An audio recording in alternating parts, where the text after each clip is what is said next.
Hi, hello, welcome to ADDA247. நான் உங்கள் Pratap. So இன்னைக்கு நம்ம என்ன பார்க்க போகிறோம் அப்படின்னா CRPF ஓகேங்களா.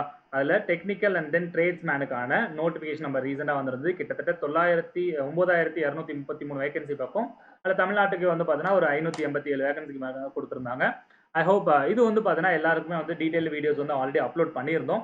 இன்னைக்கு நம்ம என்ன பார்க்க போகிறோம் அப்படின்னா அந்த பர்டிகுலர் எக்ஸாமுடைய செலெக்ஷன் ப்ராசஸ் எப்படி இருக்க போகுது அப்படிங்கிறத பார்க்க போகிறோம் ஓகேங்களா. So before we enter into the session ஓகேங்களா, ஒரு ஸ்மால் இன்ஃபர்மேஷன்ஸ் வந்து நான் கொடுத்துட்றேன். ஸோ தட் வந்து பார்த்தீங்கன்னா அது வந்து உங்களுக்கு யூஸ்ஃபுல்லாக இருக்கும் ஓகேங்களா. ஸோ நம்மளோட ஆப் வந்து பார்த்தீங்கன்னா லைக் கிட்டத்தட்ட நிறைய பேர் வந்து பார்த்தீங்கன்னா அதை வந்து ஃபாலோ பண்ணிட்டு இருக்காங்க. ADDA247 ஆப்போட லிங்க் வந்து என்னோட பர்சனல் லிங்க் வந்து நான் கீழே கொடுத்துருக்கேன். அதை நீங்கள் இன்ஸ்டால் பண்ணிக்கோங்க ஓகேங்களா. இது வந்து பார்த்தீங்கன்னா உங்களுக்கு யூஸ்ஃபுல்லாக இருக்கும். அண்ட் தென் வந்து பார்த்தீங்கன்னா current affairs, daily quizzes, magazines, notes and articles இது எல்லாமே உங்களுக்கு யூஸ்ஃபுல்லாக இருக்கும் ஓகேங்களா.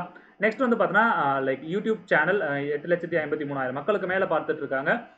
டெய்லி லைவ் செஷன் வந்து பார்த்தீங்கன்னா டிஎன்பிசியாக இருக்கட்டும், பேங்கிங்காக இருக்கட்டும், சப் இன்ஸ்பெக்டர் எக்ஸாம்ஸாக இருக்கட்டும், ஃபாரஸ்ட் யூனிஃபார்ம் சர்வீசஸாக இருக்கட்டும், அல்லது இங்கிலீஷாக இருக்கட்டும், இந்த மாதிரி டெய்லி வந்து பார்த்தீங்கன்னா உங்களுக்கு நியூஸ் போயிட்டு இருக்கு.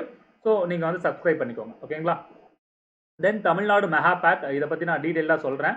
பட் பிஃபோர் தட் இன்னைக்கு வந்து பார்த்தீங்கன்னா one of the biggest sale in ADDA247 என்ன அப்படின்னா ரெண்டு விஷயம் வந்து நம்ம பார்க்க போகிறோம். ஒன்று ஃப்ளாஷ் சேல் வந்து பார்த்தீங்கன்னா, இன்னொன்று வந்து பார்த்தீங்கன்னா மெகாபேக்கான சேல் ஓகேங்களா. ஸோ இதை நீங்கள் பர்ச்சேஸ் பண்ணணும் அப்படின்னா என்னோட கோடான Y616 யூஸ் பண்ணுற மாதிரி இருக்கும் ஓகேங்களா. ஏன் அப்படின்னா ஃபர்ஸ்ட் ஆஃப் ஆல் மெகாபேக்னா என்ன அப்படின்னா, இப்போ நீங்கள் இந்த இயரில் வந்து பார்த்தீங்கன்னா ஏகப்பட்ட எக்ஸாம்ஸ் வரும். டிஎன்பிசியாக இருக்கட்டும், எஸ்எஸ்சியாக இருக்கட்டும், பேங்கிங்காக இருக்கட்டும், ரயில்வேஸாக இருக்கட்டும், இந்த மாதிரி ஏகப்பட்ட எக்ஸாம்ஸ் வரலாம். இது ஒவ்வொரு எக்ஸாம் நோட்டிஃபிகேஷன் வரும்போதும் அதுனா நம்ம ஒரு நியூ பேட்ச் வந்து லான்ச் பண்ணுவோம். ஆனால் இதனுடைய ஃபவுண்டேஷனுங்கிறது வந்து பார்த்தீங்கன்னா நம்ம முன்னாடியே ஆரம்பிச்சிருக்கணும் கரெக்டுங்களா. ஸோ அதுக்காக வந்து பார்த்தீங்கன்னா என்ன பண்ணுவோம் அப்படின்னா மெகாபேக் அப்படிங்கிறதுல எந்த ஒரு இண்டிவிஜுவல் பேட்சஸ் ஆரம்பித்தாலுமே அதை வந்து அதில் வந்து ஆட் பண்ணியிருக்கோம் ஓகேங்களா. ஸோ அதில் இன்னைக்கு என்ன சார் ஸ்பெஷல் அப்படின்னா, இன்னைக்கு நீங்கள் 1 இயர் வேலிடிட்டிக்கு வாங்கினீங்க அப்படின்னா 2 இயர் வேலிடிட்டிக்கு இது வந்து என்ன ஆகும் அவைலபிள் ஓகேங்களா. அதே மாதிரி வந்து பார்த்தீங்கன்னா அதோட வேலிட்டி வந்து 1 இயர்னா 2 இயர், 2 இயர்னா 4 இயர்ஸ்க்கு வந்து பார்த்தீங்கன்னா வேலிட்டி வந்து இருக்கும் ஓகேங்களா. அதே மாதிரி இன்னைக்கு வாங்கக்கூடிய கோர்சஸ் அனைத்துமே வந்து பார்த்தீங்கன்னா 1799 ரூபாய்க்குள்ள வந்து பார்த்தீங்கன்னா உங்களால் என்ன பண்ண முடியும், எந்த ஒரு கோர்ஸுமே எடுத்துக்க முடியும், இண்டிவிஜுவல் கோர்ஸஸ் ஓகேங்களா. இதை நீங்கள் வந்து வாங்கணும் அப்படின்னா என்னோட கோடான Y616 யூஸ் பண்ணலாம் ஓகேங்களா. ஸோ நம்ம இப்போ டேரெக்டாக வந்து பார்த்தீங்கன்னா செலெக்ஷன் ப்ராசஸ்க்குள்ள போயிடுவோம். இப்போ கரண்ட்டாக வந்து ஃபவுண்டேஷன் பேட்ச் வந்து பார்த்தீங்கன்னா போயிட்டு இருக்கு யாருக்கு அப்படின்னா பேங்கிங்க்கு. அந்த எஸ்எஸ்சி ஃபவுண்டேஷன் பேட்ச் வந்து பார்த்தீங்கன்னா ஏப்ரல் 5ஆம் தேதி வந்து ஸ்டார்ட் ஆகுது ஓகேங்களா. இதை நீங்கள் என்ரோல் பண்ணணும்னு நினைக்கிறவங்க CGL, CHSL, CPO அப்கமிங்ல வரக்கூடிய அனைத்து தேர்வுகளுக்கும் ஓகேங்களா. சரி, நம்ம ரீசெண்டாக பார்த்துருந்தோம் கிட்டத்தட்ட 9223 வேகன்சிஸ் வந்து போட்டிருந்தாங்க. ஸ்டார்டிங் டேட் வந்து பார்த்தீங்கன்னா 27ஆம் தேதியிலேருந்து அப்ளை பண்ணுற மாதிரி இருக்கும், 25ஆம் தேதியோட முடியுது, இதெல்லாம் பார்த்துருப்போம் ஓகேங்களா. ஸோ இப்போ ப்ராசஸ்னு பார்த்தீங்கன்னா கிட்டத்தட்ட வந்து ஒரு 7 லெவல் ஆஃப் ப்ராசஸ் வந்து நான் பார்த்தேன். ஸோ அதை வந்து எடுத்துகிட்டு வந்திருக்கேன், இதுதான் பார்க்க போகிறோம். ஃபர்ஸ்ட் ஸ்டேஜ் என்ன அப்படின்னா ரிட்டன் எக்ஸாமினேஷன் இருக்கும். அதுக்கப்புறம் physical efficiency test, physical standard test, document verification, medical, அப்புறம் ஃபைனல் லிஸ்ட், இந்த மாதிரி நிறைய விஷயங்கள் இருக்குது. எல்லாத்தையுமே நம்ம டீட்டெயிலாக பார்ப்போம் ஓகேங்களா. ஸோ ஃபர்ஸ்ட் ஸ்டேஜ் என்ன அப்படின்னா 100 மார்க்குக்கு வந்து பார்த்தீங்கன்னா உங்களுக்கு ஒரு ஆப்டிடியூட் ஒரு பேசிக் டெஸ்ட் இருக்கும். இதில் வந்து பார்த்தீங்கன்னா நம்ம அப்படியே இந்த பேட்டர்ன் தான், லைக் என்ன அப்படின்னா லைக் இந்த பேட்டர்ங்கிற சிலபஸ் வந்து சேம் தான். ஜென்ரல் நாலேஜ், ஜென்ரல் அவேர்னஸ், அதுக்கப்புறம் இங்கிலீஷ், மேக்ஸ், ரீசனிங், இது எல்லாமே வந்து பார்த்தீங்கன்னா அவைலபிள் 100 மார்க்கு நீங்கள் எழுதுற மாதிரி இருக்கும். பட் இதில் ப்ளஸ் என்ன அப்படின்னா 2 மணி நேரம் உங்களுக்கு கொடுத்துருக்காங்க ஓகேங்களா. ரெண்டாவது வந்து பார்த்தீங்கன்னா நீங்கள் அதில் கிளியர் பண்ணிட்டீங்க அப்படின்னா you have your physical efficiency test ஓகேங்களா. இது வந்து பார்த்தீங்கன்னா ரெண்டாக கொடுத்துருக்காங்க. ஒன்று வந்து பார்த்தீங்கன்னா மேல் அண்ட் ஃபீமேலுக்கு.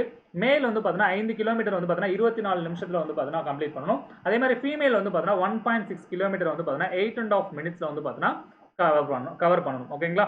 அதே மாதிரி வந்து பார்த்தீங்கன்னா இங்கே 1.6 கிலோமீட்டர் என்னது 9 மினிட்ஸில் வந்து பார்த்தீங்கன்னா கவர் பண்ணணும் ஓகேங்களா. நெக்ஸ்ட் வந்து CRPFோட ஃபிசிக்கல் ஸ்டாண்டர்ட் டெஸ்ட். ஸ்டாண்டர்ட் டெஸ்ட்னாலே நீங்கள் கண்டிப்பாக வந்து பயப்பட தேவையில்லை.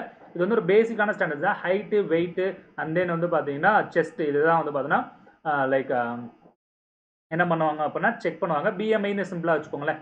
உங்களுடைய ஹைட்டோட ரேஷியோ வந்து பார்த்தீங்கன்னா கரெக்டாக 170 இருக்கணும் ஃபார் மேல். அண்ட் தென் ஃபீமேலுக்கு வந்து பார்த்தீங்கன்னா 157 மினிமம் இருக்கணும் ஓகேங்களா. இப்படி இருந்தால் மட்டும் தான் நீங்கள் உள்ளே எலிஜிபிள். ஸோ பார்த்துக்கோங்க ஓகேங்களா. நெக்ஸ்ட் வந்து பார்த்தீங்கன்னா இதுக்கான ட்ரேட் டெஸ்ட். நீங்கள் வந்து உள்ளே வந்து டெக்னிக்கல் ஒர்க் ஏதாவது எடுத்துருக்கீங்க, பிளம்பிங் எடுத்துருக்கீங்க, எலக்ட்ரீஷியன் எடுத்துருக்கீங்க, இல்லை வந்து பார்த்தீங்கன்னா கார்பென்ட்ரி எடுத்துருக்கீங்க அப்படின்னா உள்ள அதுக்கான ட்ரேட் டெஸ்ட்னு ஒன்று இருக்கும். அதுக்கான மேக்ஸிமம் மார்க் வந்து பார்த்தீங்கன்னா 50 இருக்கும். நீங்கள் குவாலிஃபைங் மார்க் வந்து பார்த்தீங்கன்னா 20 இருக்கும் ஓகேங்களா. ஸோ இது எல்லாமே முடிஞ்சதுக்கு அப்புறம் என்ன நடக்கும் அப்படின்னா டாக்குமெண்ட் வெரிஃபிகேஷன் ஓகேங்களா. இது எதை பேஸ் பண்ணி இருக்கும் அப்படின்னா உங்களுடைய ஃபர்ஸ்ட் நடக்கக்கூடிய டெஸ்ட், அப்புறம் physical efficiency, physical standard, trade test, இந்த நாலுத்தையுமே இந்த பெர்ஃபார்மன்ஸை பேஸ் பண்ணி என்ன நடத்துவாங்க அப்படின்னா ஒரிஜினல் டாக்குமெண்ட்ஸ் எடுத்துகிட்டு வர சொல்லுவாங்க. அதுக்கப்புறம் தான் என்ன நடக்கும் அப்படின்னா டாக்குமெண்ட் வெரிஃபிகேஷன் நடக்கும் ஓகேங்களா. நெக்ஸ்ட் வந்து பார்த்தீங்கன்னா மெடிக்கல் எக்ஸாமினேஷன். இந்த மெடிக்கல் எக்ஸாமினேஷன் வந்து பார்த்தீங்கன்னா லைக் என்னென்ன பண்ண போகிறாங்க அப்படின்னா அதாவது இஎன்டி பார்ப்பாங்க. அதுக்கப்புறம் வந்து பார்த்தீங்கன்னா லைக் ஷிவரிங் இருக்கா, அதுக்கப்புறம் வந்து ஸ்வெட் ஃபார்ம்னு சொல்லுவாங்க. அதுக்கப்புறம் வந்து பார்த்தீங்கன்னா பேசிக்கான டெஸ்ட் எல்லாமே டென்டலு, அதுக்கப்புறம் வந்து பார்த்தீங்கன்னா லைக் இதுதான் பார்ப்பாங்க. ரொம்பவே பேசிக்காக தான் இருக்கும். ஸோ டோன்ட் வரி, இதை பற்றின டீட்டெயில் வீடியோ கூட போடலாம், ஒன்றும் பிரச்சனை இல்லை. ஓகேங்களா. நெக்ஸ்ட் வந்து பார்த்தீங்கன்னா ஃபைனல் செலெக்ஷன், அதுக்கப்புறம் உங்களுக்கு ட்ரைனிங்கில் வந்து இன்க்ளூட் பண்ணுவாங்க. ட்ரைனிங் வந்து பார்த்தீங்கன்னா உங்களுக்கு வந்து எந்தெந்த இடத்துல ஃபோக்கஸ் பண்ணுவாங்க அப்படின்னா வேரியஸ் ஆஸ்பெக்ட் ஆஃப் போலீசிங், எப்படிலாம் போலீஸ் ஒர்க் பண்ணுறாங்க, அதுக்கப்புறம் ஹேண்ட்லிங் ஆஃப் வெப்பன்ஸு. ஓகேங்களா. அதுக்கப்புறம் க்ரௌட் கண்ட்ரோல், எஸ்பெஷலி இந்த எலெக்ஷன்ஸ் டைம்லலாம் வந்து பார்த்தீங்கன்னா இவங்களோட இதுதான் வந்து பார்த்தீங்கன்னா அதிகமாகவே இருக்கும். அதுக்கப்புறம் செல்ஃப் டிஃபென்ஸ் டெக்னிக்ஸ் எல்லாமே வந்து ட்ரைனிங்கில் வந்து உங்களுக்கு இன்க்ளூட் பண்ணி சொல்லி தருவாங்க. ஓகேங்களா. ஸோ இந்த 7 ஸ்டெப் ப்ராசஸ் தான் வந்து பார்த்தீங்கன்னா செலெக்ஷனுக்கு. நீங்கள் ட்ரேட்ஸ்மேன் அண்ட் டெக்னிக்கல் வந்து ட்ரை பண்ணுறீங்க அப்படின்னா கண்டிப்பாக ட்ரை பண்ணுங்க. Especially ID and then 10th 12th முடிச்சுட்டு வந்து ஊரில் யாராவது இருக்காங்க அப்படின்னா அவங்களுக்கு வந்து சஜஸ்ட் பண்ணுங்க. ஓகேங்களா. இதை பற்றின ஏதாவது டவுட்ஸ் இருக்குது அப்படின்னா கமெண்ட்ஸ் லீவ் பண்ணுங்கள். என்னோட மெயிலான pratap.m@adda247.com வந்து பார்த்தீங்கன்னா மெயில் பண்ணலாம். ஓகேங்களா. So that's it regarding this particular video. I hope this particular video is quite useful for you. Wish you all success for your upcoming exams. Thank you all.